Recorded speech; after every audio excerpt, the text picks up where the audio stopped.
ഓസ്ട്രേലിയയിലേക്ക് കുടിയേറാൻ ആഗ്രഹിക്കുന്നവർക്ക് ആവശ്യമായ നിയമസഹായമടക്കം ഉറപ്പു നൽകുന്ന പ്രമുഖ സ്ഥാപനമായ ടോണിയോ ലോയേഴ്സ് കൊച്ചിയിൽ പ്രവർത്തനം തുടങ്ങി. ഇടപ്പള്ളി ചങ്ങമ്പുഴ പാർക്കിംഗിന് സമീപത്തെ ഓഫീസ് ജസ്റ്റിസ് മേരി ജോസഫ് ഉദ്ഘാടനം ചെയ്തു. ഓസ്ട്രേലിയയിലെ ബ്രിസ്ബെയിൻ കേന്ദ്രമാക്കി പ്രവർത്തിക്കുന്ന ടോണിയോ ലോയേഴ്സ് മൈഗ്രേഷൻ മാത്രമല്ല, ഓസ്ട്രേലിയൻ നിയമസഹായം ആവശ്യമുള്ളവർക്ക് അതിനുള്ള സൗകര്യവും നൽകുന്നുണ്ട്. ഫാദർ മാത്യു പുതുമന, അഡ്വക്കേറ്റ് സണ്ണി ജോസഫ് എന്നിവർ പങ്കെടുത്തു.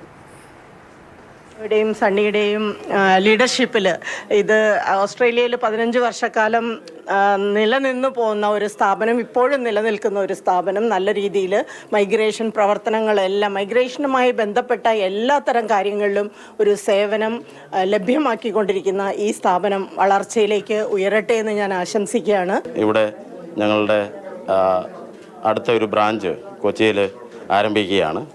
അപ്പോൾ ഞങ്ങളുടെ സ്പീഡി ആയിട്ടുള്ള സർവീസുകൾ കൊടുക്കുവാൻ ഈ ബ്രാഞ്ചിൻ്റെ ഉദ്ഘാടനത്തോടെ സാധിക്കുമെന്ന് പ്രതീക്ഷിക്കുകയാണ്.